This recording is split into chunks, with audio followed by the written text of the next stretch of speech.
Arthritis, जोड़ों का दर्द, पट्टों का दर्द, बड़ी उम्र में 50 साल से प्लस जाती हैं फीमेल्स, उनको मेनोपॉज हो जाता है, उसके बाद रेज होने वाले दर्द सब सॉल्व हो सकते हैं। आज क्योंकि मेरी टीम ऑफ प्रोफेशनल्स आए हुए हैं, द फिजियोथेरेपिस्ट आर देयर, तो मैंने कहा इस मौके से फायदा उठाएं और इन लोगों से पूछा जाए कि यार कोई हमें 4 एक्सरसाइजेस हैंड की, 4 एक्सरसाइजेस शोल्डर की, 4 एक्सरसाइजेस लेग्स की, नीज की, कुछ ऐसी बता दें जो हर एज ग्रुप का बंदा कर सके, क्योंकि मेरी और मामा की सिर्फ एक ही लालच है कि आप लोगों को पुश करें हेल्दी लाइफ की तरफ। अस्सलाम वालेकुम बेटा। वालेकुम अस्सलाम। सबसे पहले तो मुझे आप ये बताएं कि अगर ऑस्टियोपोरोसिस है, आर्थराइटिस है या खुदा ना खास्ता किसी किस्म का भी joint pain, ankle pain, mobility issues हैं, क्या एक्सरसाइज कर सकते हैं? एक्सरसाइज डेफिनेटली कर सकते हैं। उसमें सिर्फ कंडीशन आपकी ये आती है कि वो लो इम्पैक्ट हो, ताकि आपकी बॉडी पे ज़्यादा स्ट्रेस ना पड़े, क्योंकि ऑलरेडी आप वीकनेस की तरफ जा रहे हैं। आपकी जॉइंट्स और आपकी बोन्स दोनों कॉम्प्रोमाइज होती हैं along with your muscles. What do you mean by low impact? Low impact is anything जो आपके जॉइंट्स के ऊपर स्ट्रेस ना डाल रहा हो, आपकी बोन्स के ऊपर स्ट्रेस ना डाल रहा हो। हम अक्सर इस तरह करते हैं, ऑस्टियोपोरोसिस के पेशेंट्स होते हैं, हैवी वेट्स उठा लेते हैं, उनकी हड्डी फ्रैक्चर हो जाती है। आर्थराइटिस के पेशेंट्स एक्सरसाइज करते हैं, जॉइंट सूज जाते हैं, ऐसे ही है। स्वेलिंग आ जाती है, क्योंकि आपने बोला अवैस भाई, आपने और मामा ने बोला 10,000 स्टेप्स करने हैं, हमें आर्थराइटिस है और हमने 10,000 कर लिया, अब 4 दिन से बेड रिटर्न है। अगर किसी किस्म का भी पेन है, किसी किस्म की बीमारी है, किसी किस्म का भी अल्लाह की तरफ से एक आजमाइश है, तो आप अनहेल्दी हो।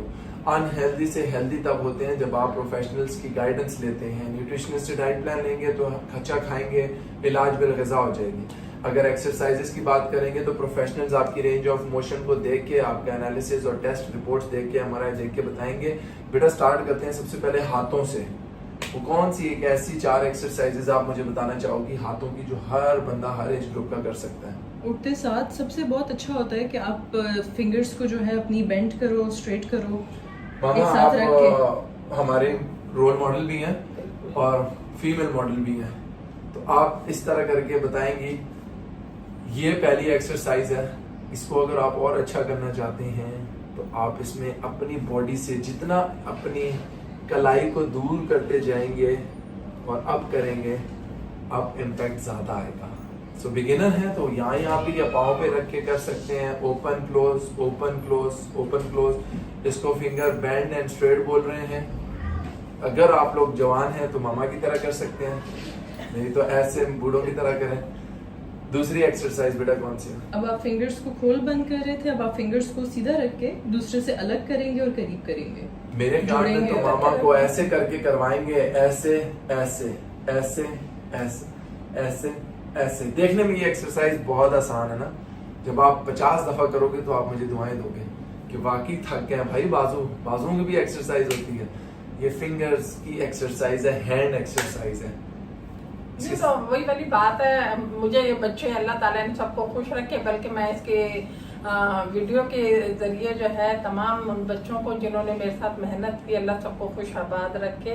उसके बाद सीखने के बाद अब मुझे जो भी अच्छा लगता है ना मेरे जिस्म को, मैं वो वाली मूवमेंट शुरू कर देती हूं। अब ये मामा की मूवमेंट आप लोगों ने देखी, ये वाली एक मूवमेंट मामा ने की है, ये इनके माइंड ने एक्सेप्ट किया है। हमने तो इनसे खाली बैंड ओपन बोला था, क्लोज ओपन बोला था, ये फिंगर्स को बैंड और स्ट्रेट, क्लोज ओपन ये था। मामा एक और मूवमेंट कर रही थी, ये वाली जो मूवमेंट है मामा की, ये इनकी खुद ही क्रिएटेड मूवमेंट है, इसलिए कहते हैं एक्सरसाइज इज एन आर्ट। करके ना खुद ही आपको पता चल जाता है कि आपका जिस्म कहाँ पे ज्यादा सुकून महसूस। आप इसी तरह हाथ रखें, अंगूठे आगे लेके जाएं, 4 उंगलियां पीछे उठाएं और फिर ऐसे, और जब 4 उंगलियां आगे तो अंगूठा पीछे। ये एक मूवमेंट है जो मैंने अभी क्रिएट कर ली। बेटा फिंगर स्प्रेड हो गया। इसी के साथ ही क्योंकि हम हैंड की बात कर रहे हैं तो मेरे ख्याल में अगर कलाई की बात ना करें तो गलत होगा। रिस्ट की रोटेशन बहुत आराम से। कुछ लोग होंगे जिनकी क्लॉकवाइज स्मूथ होगी, एंटी क्लॉकवाइज टफ होगी। कुछ लोग होंगे जिनकी क्लॉकवाइज टफ होगी, एंटी क्लॉकवाइज होगी मुश्किल। आपने 10-10 दफा आगे क्लॉकवाइज और एंटी क्लॉकवाइज करना है। तो ये है, इसी में ही आप रोटेशन के साथ क्लोज एंड रोटेशन के साथ ओपन हैंड ग्रिप पोजीशन भी कर सकते हो। आपको खुद ही फील हो जाएगा, यहाँ से क्रैक्स आना शुरू हो जाएंगे, आपके कड़ाके निकल रहे होंगे, कड़क कड़क कड़क, क्योंकि हमने कभी मूव ही नहीं किया। 10-10 दफा ये करेंगे, हर एक्सरसाइज को 4-4 दफा, you will feel good change.